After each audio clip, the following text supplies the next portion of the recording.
Hello and welcome to the Manchester United Agenda Studs Up Show.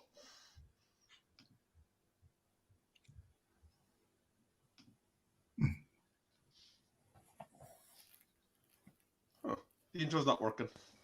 Monday of the week. Kick it. Here. No, Yeah, that let's intro's just, not. We're just rolling with it. We Guys, don't need welcome, an intro. We can do a rap. Welcome to the Manchester United Agenda. I'm going to start with that Chelsea game.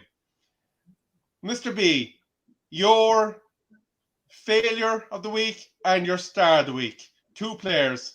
Who and why? Fred and Fred. Oh. Yeah, one for his performance, which I thought was one of the best I've seen in my opinion, in a United shirt. He was everywhere. He was composed. He looked like he played to an instruction. And I was very happy with his overall performance. Maybe it wasn't a 8 or a 9 out of 10.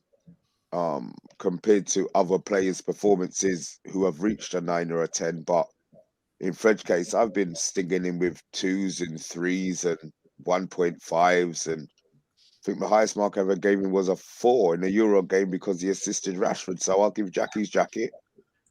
I will give Fred is my villain and my hero.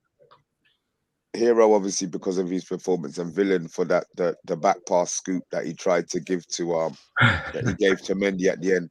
It broke my heart. So yeah, Fred. Okay. OMONDI Juma, over to you. Your villain and your hero of that Chelsea game. My villain is the man that keeps going to ground. Even though I don't think it was a penalty, I think Thiago intelligently stuck his leg in front of the kick, and because you saw the way the ball went, and I thought, oh god, he's going to fall for that. This is where discretion comes into it. If you're going to take it to the VAR, intelligent people know football would know. All right, he's done that on purpose, put his leg there. He wasn't going to do anything with it. He stole that penalty from us. So I think Wan-Bissaka just needs to be a bit more intelligent, a bit not too rash. He keeps going to ground, keeps making stupid mistakes sometimes, and didn't need to do that. My hero of the week is Matic. Matic is a baller. People don't realize how good he is. They say he can't run, he can't do it for 3 games a week and everything else. He is a Rolls Royce of a player. I love it when he's in the side. He gives us that bit of security. And when people say, oh, but he doesn't cover the ground, or like McTominay, or don't do that, he's in position. When you're 6'4" and a big unit like that, and you say, come play through me, you pass back, or you pass to the side or something like that. Great intelligence, just like Thiago, who won the penalty. Experience wins over legs, in my opinion, and he's a baller. Absolutely. OS, our man from across the water. Let me know what you think. For me, I'm really with OMONDI on this one. My hero, I would say, is both Fred and Matic. I thought they both had a blinding game. That game, I thought Matic was very good in controlling that midfield when he could. He was the only one, I think, that held on to the ball very well from our team. The only one. I would say that the negative. I would say the negative. It's not necessarily a person. I just think the fact that we couldn't hold on to the ball. It was embarrassing. We couldn't string 3-4 passes together in the first half. So I would say that's really what annoyed me. If I had to pick a person, it would be Wan-Bissaka. I just feel like this guy needs to work on so many things on his game. With this new manager coming in, I'm hoping that manager is going to upgrade him because he's making silly mistakes. Yes, he's one of the best one-on-one defenders, but that's not enough. In today's game, that is not enough to be one of the best in one-on-ones. You need to, positionally, you need to know what you're doing. You need to make smart decisions at the right time. And I'm not blaming him so much for the penalty. I mean, that happens a lot. He didn't see the guy come from behind him. As you said, Silva was very smart. He did what he needed to do, and they got the penalty. But it's not just that. It's everything else in the game. We're relying, with the system we're playing right now, we're relying on our fullbacks to bomb up and down and do things when they're going forward, and he just doesn't. He doesn't do anything for us on that side. So that's where I stand with both right now. Absolutely. Anthony, I don't know if you watched the game, but is there any players that you felt were outstanding in that Manchester United team? Well, I did watch the game. Yeah, I felt that. I felt Fred had a good game. especially in the first half when he made that tackle and he pinged that ball forward. You know, it was totally unexpected of Fred. I remember that because I heard Mr. B say that on the stream, and I got to agree with Omondi as well. With Matic, you know, I don't know why he didn't play more games. Because to be honest with you, he was good. You know, he was like a rock there. You know, and obviously marking wise and all that, the Chelsea players, whoever he was marking, obviously felt his presence nearby. You know, so you know, I think he played a really good game. For a player, I think it'll have to be Wan-Bissaka for me. You know, I think I don't think he's that great. To be honest with you, I know you've got him from I think it was Palace you got him from, wasn't it? That's right. Palace, Yeah, yes. and it makes me think, you know, if Palace was desperate for a right back, would they want to sign him back? You know, Vieira, would they? I don't think they would. But yeah, it's definitely Wan-Bissaka. He was poor. Absolutely, absolutely. I suppose for my villain, similar to some of the panel here. Now, bear in mind, Anthony is an Arsenal fan, and he's given his impartial view on this, which is always appreciated. My feelings on this was that Wan-Bissaka obviously giving away that penalty was criminal. Let's call a spade here. But what I really drew, I suppose, a sense of hopefulness from was Sancho's performance. We are starting to see him grow into that Manchester United shirt. And that is something for me that above all is absolutely heartening, given that we are going to be looking at a new era of Manchester United football under Ralph Rangnick. Now, the way you flowed into that. Which pretty much brings us on to today's appointment, Mr. B. What a guy. Brilliant. Smooth. So smooth.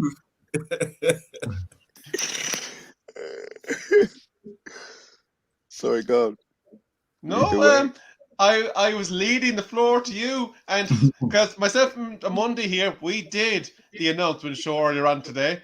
I want to know how you feel, how you think the whole situation, now that Ralph is here, and of course, we have had the speculation that Mike Phelan, Michael Carrick, and the other messer are going to be still in place for this 6-month duration.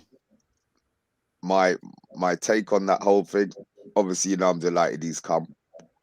I do believe he had some input on the formation yesterday. I don't think it's a coincidence that those players ran like dogs, because they're going to have to get used to that. Carrick, McKenna and Phelan, I have no idea why Phelan would be staying. I think he was smart, signed his contract early, so they couldn't bump him off. Carrick, I wasn't upset with him staying. So my opinion was, as long as his philosophy and his mind is different to Ollie's, I didn't have a problem with Carrick staying. I think in these two in the 2 games that we've just played, I think he's proved that, all right, it's 2 games. You can't gauge nothing on 2 games in the whole managerial career, but the 2 games that he played, I think he dropped Ronaldo, he won, he dropped Bruno in another one. We started in 4-in-1 with Fred on the left. We changed this. So I like what he did. Him staying, no problem. McKenna's just a nobody. McKenna's just like, he's just there on the side, taking up a bench space. I'm not sure what he does. Whatever he was supposed to be doing, I don't think he was doing right. So he probably could have gone. But Carrick, I have no problem with Carrick staying. And what I hope it does, I hope he stays. He's learned from all of these different managers. When his time becomes to become that manager, all of the good bits he takes and all of the bad bits, especially the bits from Jose, he just leaves on the sideline. What about you, OS? I mean, for me, you guys probably already know I'm very, very excited about this appointment. Now, I'm not excited because I think he's going to win us the Premier League or he's going to win us the Champions League. I don't expect that. And I don't think our fan base should be expecting that of him anytime soon. But what I'm excited about is the fact he has a very strong idea of how football should be played. I like that. I like that he's a big personality in the dressing room as well, and that he doesn't care who you are, whether you're Ronaldo or whether you're Jadon Sancho, a kid. He doesn't care. He treats you the same. Whoever's doing his work is who plays on the day. I love that about a manager. The thing that I'm worried, I would say, is this news that the coaches are staying. Like, for me, the coaches were the issue. Yes, we got rid of Oli. Oli's issue was in-game management more than anything else. But the people that were actually doing the work with the players are the coaches that are still remaining right now, and that's a big concern for me, because they may have certain negative views on certain players, and I don't want them to influence the new manager in any way with these players. They need to be a blank page, and he needs to go on. Sorry, I was just cutting. Do you think he's going to be influenced? I'll be honest. He's been coaching since he was 25. Do you think he's going to be influenced by McKenna, Dibby man, Carrick, two-game management, or Papa Phelan? It's true. They're lucky. They're lucky. You know what? You're right. He probably won't be influenced by these guys. But then my thing is, why is Phelan there? Why is he there? Like, what is the advantage of having Phelan at the club right now? I think that's a Ferguson thing. I think Ferguson's got his little spy in the camp. It just doesn't my make opinion. No sense. It just doesn't he doesn't. You're right. He doesn't need to be there. It's like he's chaperoning big man. Yeah, exactly. At least with Carrick and McKenna, at least they can start to learn of Ralph Rangnick. They can learn from him. I think maybe that's what the club wants, and they want them to stay there to learn. I just hope that he brings people from his team as well. I know his number 2 is not coming, I heard, which was the latest news I heard. He's staying with Spartak Moscow. Oh, is he? Yeah, number 2 staying with Spartak Moscow. But I'm hearing he's going to bring 2 or 3 people from his team. I don't know who they are, but he needs them. I hope he's not relying on who we have already. No, he has to come. He has to work with people. With people he trusts. He has to. Yeah, but for me, I see this as a temporary. I see this as, I'm looking at the bigger picture. The bigger picture for me is he's going to go upstairs. He's going to be making decisions. He's going to be saying he's going to have a say on who our next manager is. I saw a report the other day, today actually, that said that, Pochettino actually may not even be on the list anymore, because for Ralph, he's looking at what the best possible manager is good for Manchester United, not just who's available, and that's, I want to hear things like that for Man United Football Club, the stakes being risen again. So I'm happy he's here. I'm just going to go on with the ride, support him as much as I can, and I hope he brings his personality to the club. No, of course, what we have heard is that the coaching staff has not yet been confirmed. One ticket item that was mentioned was a video analysis personnel. That was something that Ralph, apparently, as part of his negotiation, insisted on. And it was something that the Glazers were very much aligned to actually facilitating, because it was something that was on the cards for them. But I suppose the one thing, and it's the ticking time bomb from last weekend, was Ronaldo being benched. Is that a Ralph decision, or is that a Carrick decision? And I'm going to throw that open to the floor. You know what? That's a good question, because they asked Carrick and he said no. But there's also reports that Fletcher was on an air call with someone during the game, and he kept on talking to someone during the game. So I don't know who that person is. I don't know if they would bring the manager that soon like that into the. I think it wouldn't make sense. I really believe I think we need to give the respect to Carrick and just say that everything that's been happening is all Carrick. Like, I think to say that Raf's been, I don't know. I think that's weird. Also, just to correct something, thank you, Shah, but it's Lokomotiv Moscow, not Spartak Moscow. So I correct myself with the club that he came from. Just to add to that point, I think it's all Ralph. It's got nothing to do with Carrick. Why would Carrick all along? Why would he change with Villarreal, and then suddenly in Chelsea he's playing Ralph Rangnick's tactics? When I saw the lineup, obviously I was thinking Bruno would be a false 9 or playing up top, but then it turned out he's playing a 4-2-2-2 for most of the shape. I've gone back and checked the game. I've stayed up really late last night, and when I got home today I was watching it again just to make sure that I can see what I'm seeing. Good observation. I think that is definitely Ralph Rangnick cool. I think when we saw the pre-match press conference from Carrick, he was saying, they was asked, "Have you heard anything? Do you know anything?" And he said, "No, I know nothing." And I believe he's been on board. Like we said earlier on the show, he was always number one choice according to the announcement from Manchester United today. So I think they would have prepped. They got to prep players and tell them, look, Ralph's coming in. This is how we need to start incorporating this sort of style. This is what we need to do. This is why Carrick's been allowed to do it. And because I don't think Carrick's got anything to do with this sort of style of play and how we set up. Because anyone in their right mind would play Ronaldo based on his goals, his respect in the club. How are you going to turn? You put the team sheet up, and then Ronaldo looks, where's my name?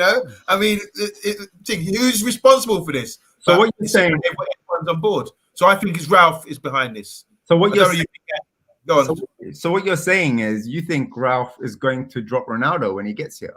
Oh no, I'm not saying that at all. What I'm saying is Ralph is looking at every game and he's analysing things. This is a different level of management. We've got suckered into Ollie for the last couple of years, right? Now we've got to get used to a real black belt out here, who's got his own dojo of students who are scattered around world football, running things with their, taking and being creative with their own little style from Ralph, what they've learned. And I think it's good to keep these coaches in, say Carrick and all these kind of other guys, because, like you said, they can learn. If you're not ready to learn, then you can leave. But I think they've had a discussion. And Carrick's already sort of said, right, I'm ready to learn. Here, sir, look, I'm doing it for you. What do you think? And Carrick's waiting for the phone call, say, yes, the man from Delmonte says, yes, that was a good performance. Well done. You've done exactly what I asked you to do. And there's no doubt in my mind, because you can't just come in on Monday or today, as it's been announced, and say, right, training, you got to learn this from scratch. It would have been prepped from last week, in my opinion. Mm-hmm. Absolutely. Can I just ask Anthony something? As a outside, a fan, obviously not a fan of this. He's an insider. He's one of us. He's always on our show. Yes, I know he's waiting for the shirt, but what's your take on Rangnick, the United appointing Rangnick? Has it something that you feel is just another United signing, or do you feel that there's something that we can be doing with it? Well, first things first is obviously a manager come in with his experience and and all that is someone you need basically. I mean, it's like what you guys were saying. He's most probably had some contact with Man United like last week, and I got to be honest with you, when I was watching the Chelsea game, it was like, even though it was all his team, but they didn't play like they were obviously under Ollie. It was a total different game. You were more on the ball. The second half, I thought you was quite good in the second half. There was more flair, there was more passing on the ball, chances was going in as well. Balls going in, and I think with underneath Ollie, you was struggling to do that. Which is blatantly obvious. Mm-hmm. I did read it pinged up on my phone earlier, which I did read. I think it was a Man United website or something it come from. Apparently, it said that Rangnick might be at the game, but he'd be at the back of the stands watching. So whether there's truth in that, I don't know. But that was what I read today. Because does he necessarily? He can come to the country and watch a game. He doesn't necessarily have to be. Can he only come in the country once the work permit is done? Can't he come here, watch a game, but can't train? Or I don't know what. I don't think you can apply for a work visa and then come into the country before your work visa is approved. I think you need to have that. Like when I do that, I have to wait until my work. I can't enter the country until it's done. Because you have to either go in as a worker or you're not Rangnick. No, but that's true. But they don't care. No joking. I don't care. I mean, this work permit could have been done a while back. Mm-hmm. Do you know what I'm saying? It could have been done a while back, and then because we pretty much knew. I mean, obviously, as me as an Arsenal fan, it was only a matter of time we knew that Ollie was going to be gone. He was going to be sacked. Mm-hmm. And I think, to be honest with you, it was him that they obviously Man United contact. And I think they might have got the paperwork, sign on the dotted line. This is when I'm coming in. But it's like what I said. That's what I read today. That he could be at the game watching, sitting up in the stands. So I think you're giving too much respect to United as a club by saying, they planned this before, they signed, the work permit before. I think it was all last minute, to be honest with you. I think they were willing to stick with Ollie for as long as they could. And then when it got unbearable, they sacked him, no plan. They said, let's put Carrick in there while we find someone. And luckily for us, they went for a good option, someone who can, long-term be good for the club. That's kind of what it feels like to me from the outside, because United are not known for making smart decisions like that quick. No, but I was thinking, like, obviously with Ollie still in charge, they were floating about looking for a manager. Yeah, obviously they're going back, but they didn't just rush straight into it and say, right, I want you, there you go. It's things like this now. It's like ever since obviously Fergie retired, you now with Manchester United, to get these managers, you can't rush into this. Yeah. You've got I think he's, what is he now? 62, 63? 63. So, he's obviously there for this for the rest of this season. But depending on how he does, he might sign for next year. He might sign a 2-year contract after this. He might go till 65 and then go upstairs, which would take more time on a scale to bring the next manager in. Mm-hmm. You never know what goes on in the background and all this. So it's people are saying this and saying that, but I think you've got a good guy there in charge. The experience that he's got, and obviously I seen that, like, you could bring up obviously what he's won, and all that. So he hasn't done that bad. In all fairness, are you jealous that we've got a proper manager? Yeah, to be honest with you, as you know, I'm an Arsenal fan. I'm Arteta out. Oh, I'm serious. Yes, I'm Arteta out. I don't rate him. If Arteta, if Arsenal finish 4th, I'm 50%. 50%. No, seriously, I am 50%. If Arsenal finish 4th.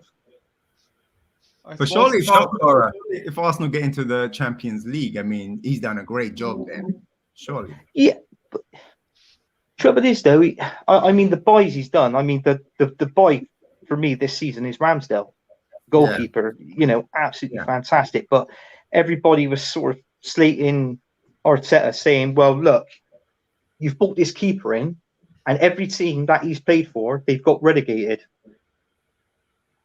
So, to be honest with you, I think he's a fantastic goalkeeper. It'd be between obviously he's going to go to the World Cup, next World Cup, him and Pickford. So, I think he's a fantastic buy. Tomiyasu, I think he's improving as the games go along. He's improving as well. Ben White, when we had Ben White, bloody hell, he couldn't head a ball. Do you know what I mean? He's only about 5'9", Ben White. 5'9", 5'10". Mm-hmm. So, question. But yeah, he's going to be an interesting game. Question for you, Anthony. Based, I suppose, on what we saw against Chelsea on Sunday, we saw a sort of 4-2-2-2 system from Manchester United, where even though it looked like it lined up in the 3 for Manchester United with Matic, Fred and McTominay, it looked like Fred pushed up next to Bruno and McTominay was pretty much doing a defensive role to cover the threat that was the Chelsea wingbacks. Now, obviously, we know you have an attacking threat from your wingbacks. Your new right back looks fairly handy in an attacking sense, and you've also got the emerging ESR and Saka, which are going to be big threats for us to deal with on Thursday. Do you think something similar could be something that you will face on Thursday? Well, to be honest with you, the good news is for you guys, Saka's injured. He's not playing. So, we're a good player short there. So, you got Pepe. Uh, Chicken. oh. He is going to play. He will play him. He will play. I think he'll play Pepe. To be honest with you, I think he'll play Pepe out on the right. Well, if it was me, I'll play Pepe out on the right, Smith Rowe in them, because he's more likely he's going to go like a 4-2-3-1. So he'll play Pepe out on the right, Smith Rowe in the middle, and I think he'll play Martinelli out on the left. Obviously, and Aubameyang up front. But the way we play, I've always noticed when you play both Lacazette and Aubameyang together, it doesn't work, in my opinion. It doesn't work at all. So he's better off, and he's better off playing obviously Smith Rowe, because he's come on leaps and bounds. Smith Rowe, he's brilliant. I read a thing. They think he's worth at this minute. They think Smith Rowe's worth about 80 million. 8-0. So Wow.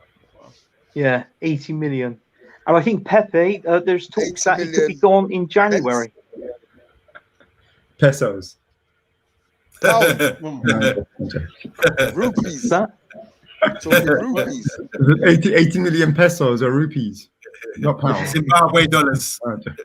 Yeah. There's no chance he's worth that kind of money.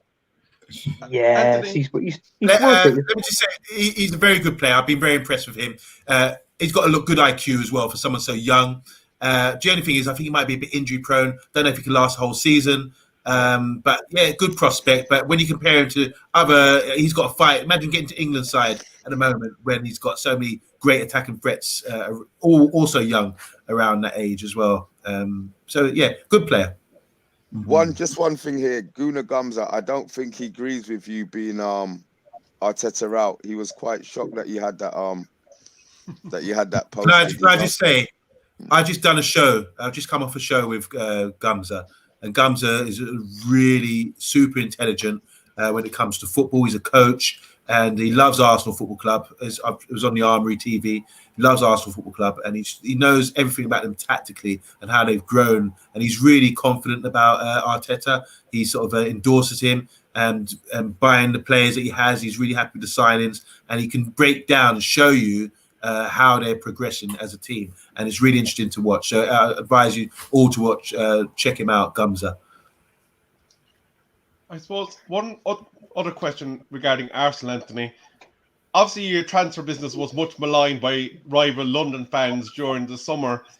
Who's been the star player out of all your transfers in the summer window at this point, do you reckon? It's like I said, he's got to be Ramsdale. Ramsdale's he's better than Leno. You know, obviously Leno was our first team goalkeeper last season. He was a bit iffy, you know, making stupid saves, and well, he wasn't making stupid saves. He was just playing stupid, and the goals we were conceding goals. But I mean, it takes time for obviously when a player comes into a club, it takes time for them to sort of like gel and play in the right system to what the manager wants them to play in. But I mean, Ramsdale's been absolutely brilliant this season, and it's like what I said, Tomiyasu, he's been coming on leaps and bounds. Ben White is improved. I would admit that. I wasn't a fan of his when we first signed him. I wasn't a fan of his at all. Even though coming from Brighton, I thought, to be honest with you, we most probably would have signed Lewis Dunk. Mm-hmm. You know that most probably to me he's taller. He's good. Bit bigger, you know, and he's good in the air. But obviously Ben White's not good in the air, so Well, I suppose that's why we got Gabriel. The only counterpoint to Dunk, though, I suppose, was his age was coming against him, wasn't it? He's a bit older than Ben White.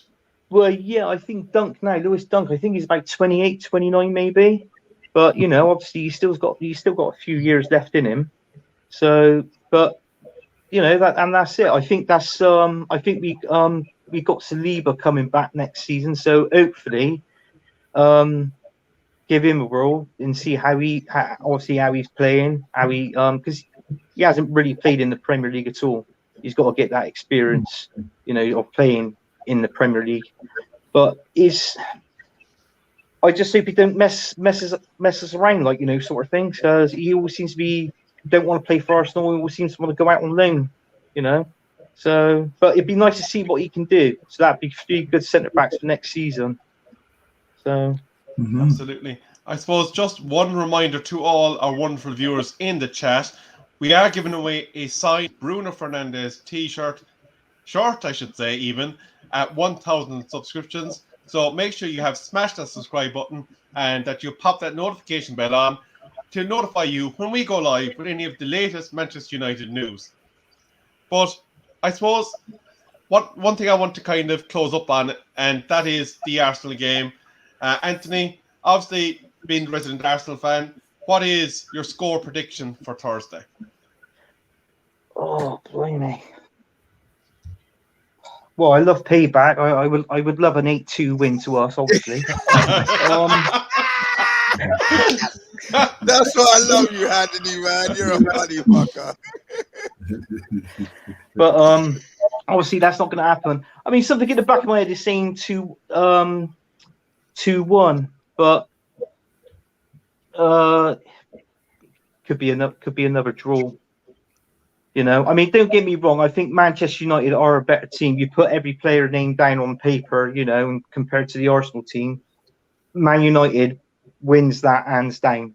You know, I'm not going to be biased or anything, but obviously it depends who's playing on the day and if they can give it 100% on the pitch.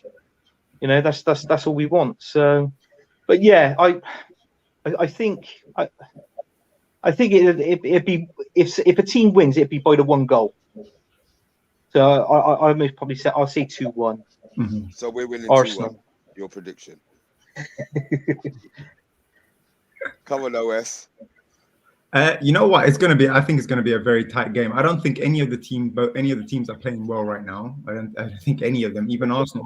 One thing Arsenal are doing well is they're scraping results and they're getting results. You know, but when you watch them play, they're in their final third. Arsenal are not very good right now, which helps us a little bit because our defense haven't been good. You know, so I think it's going to come down to, can Arsenal stop our attackers? I think it's going to come down to that because our attackers always have chances that they can create out of nothing. So I think it's going to be tight. We're still in that really weird middle where we don't have the manager there yet. And it's like, you know, so I don't know if the players' minds are going to be in the game or not. I don't know if Ralph is going to be there at the game or not, if he's going to have time to work with the players or not. I think it's going to come too soon. But I think we're gonna scrape this 2-1. I'm gonna say 2-1. That's my prediction for this. OMONDI. Yeah. All together now. 1-0 Man United. Yeah, I knew that. This game, I'm more excited about this game due to all the grief. We know a lot of Arsenal supporters where we live, and they've been giving it. They've been on great form lately. They up until the Liverpool game last week or the week before, they've been playing really well, and I'm really impressed with them as seeing the project that they have and what they're doing with their squad and how they're playing. And like I say, go and watch Armory TV, get more insight into how Arsenal are. I think we can win 1-0, stifle them out. I think this is a new Manchester United. There's a new era. There's a lot of energy in the comments as well. Everyone knows it. Everyone can feel it, that buzz. We're back, guys, and it's going to start. Ralph's first game, his debut game. Hopefully, we'll be in charge. That's how it's looking anyway since the announcement. But I think it's going to be 1-0 to Man United and manage the game and see it out. Something I didn't see in Ollie's reign. So 1-0, let's go, Man U. Interesting. I suppose my own prediction, and I'm going to say this humbly because I think there's a body of work to be done before we see the full benefit of Ralph Rangnick at Manchester United, is that we're either looking at a 1-1 or a 2-1 United. It is at Old Trafford, so I'm going to be positive. I'm going to put the United cap firmly on my head and say 2-1 United on the basis that we're finally seeing the best of Sancho at Manchester United. We're seeing a very fluid front line. And believe it or believe it not, I cannot believe that I'm saying this, but Solo's firm standing behind Fred looks like it might actually be a decent decision because he was immense against Chelsea. Yeah, we're not using Fred properly for sure, but now we could possibly see a really rejuvenated Fred for sure. I'm looking forward to that. I'm not having none of this polite bluster bullshit. We've got Arsenal. They ain't coming to our house and taking no points. Let me just get it straight. 3-1 or 3-0. I'm Wow. not interested. I'm not interested that they got the midget in goal. I'm not interested that they got Gabriel. I'm disappointed that Saka's not playing because I don't want to have no excuse for when we take them to the bloody cleaners. 3-1. Man United is my score prediction. Wow. Oh dear. You know what? This is a huge game. Honestly, let's greet Ralph in. This is the start of it. Like when Fergie gave the red carpet to Moyes and said, let him have it, guys. Give him all your support. Can we do the same with Ralph? Because this is the best appointment. I'm with OS, what he said at the beginning of the show. I really do think this is the start of something really special. And it could be instant as well. I really do believe that. On Monday, do you want to hit some of the comments real quick? So many. Just welcome to everyone. Well, why don't we talk about who's in the comments? Bath time with Vaughan, Rush Mano, Jackie, how you doing? Got Lou Manu, got Big Yank talking smack. Let's see what he's saying. So just to update you guys, so Connor, or also known as Yank Talking Smack, he's part of the Manchester United agenda. He's been doing his homework. He's produced some files, documents, and maybe he works for the CIA or something because it's really massive, and full of content. So he's basically saying here, talking about Ralph, he said he knows that he's in charge of bringing in a new manager after the season. So he will bring in someone who is his pupil, one of his students, or will be similar to him so they can work together with that cohesion. And that's I think that's a really good point because that's what he's done all along. So someone from the Ralph Rangnick dojo. And I'm going to take one from Bath Time for Vaughan, the last one here. Bath Time for Vaughan says Chelsea, England, etc. He's got a consistent pattern of demanding too much and walking away when he doesn't get it. I'm concerned he's gone when his authority diminishes with a new manager. Who's he referring to there, guys? Any guesses? No. No. I picked that one out. Is he Chelsea in England? This is a quick good question. Who am I? Chelsea in England, etc. He's got consistent pattern of demanding too much and walking away when he doesn't get it. I'm concerned he's gone. Let us know who you're talking about there, Bath Time. Sorry, it's probably random. Wow. But why would we with Chelsea in England though? That's the only thing. Because we were talking about Ralph at that time. Yeah, interesting that. I'd love to know who you're talking about there.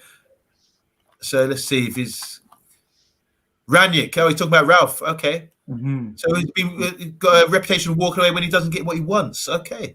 Interesting that. Well, he's a strong personality. You know, he's a strong personality. And I think the only thing I'm thinking is if he put it into his contract, you know, that he's going to have an influence. I mean, they have to listen. If they don't listen, they let him go. You know, they break the contract. So why would you bring him if you don't listen? Sorry, go on. Last comment here is for Anthony and all the Arsenal supporters. It's from Guna Gumza. He says the partnership works well. This is between Ben White and Gabriel. It says Gabriel the aggressor, like video was. Sorry, the partnership works well. Gabriel the aggressor, like video was. White the sweeper, like Vidic. He's trying to say. He's trying to say Vidic. So here's the partnership. Gabriel's like Vidic. He's trying to say, and White is like the sweeper, like Rio was. Also, Tomiyasu is very good in the air. Yes, he is very good in the air as well. He really likes the partnership there that he built. He is, yeah. I agree with him there. Their partnership is pretty good, Gabriel and White. Go on. Okay, that's all from the comments for now. That Tomiyasu, he was actually voted when he played for who was it we signed him from? Bologna. I know it. Yeah, and he was voted one of the best defenders in Serie A at that time. Wow, and that's a big shout, isn't it? They love defending out there, don't they? Yeah. Okay, just a reminder for anybody that's new to our chat, make sure that you smash that subscribe button. We are giving away a signed Bruno Fernandes jersey once we reach 1,000 subscriptions, and make sure you have that notification bell activated to let you know when we go live to bring you the latest Manchester United news. We have a lot coming up in the week to come. We will have the preview show for the Arsenal game on Wednesday. TalkMU, the best commentator on the Manchester United agenda, will be back with another watch along on Thursday for the Arsenal game. But for now, we have been the Manchester United agenda. I've had Mr. B, OMONDI Juma, OS, and our resident Arsenal guest, Anthony Herbert. Thank you and good night.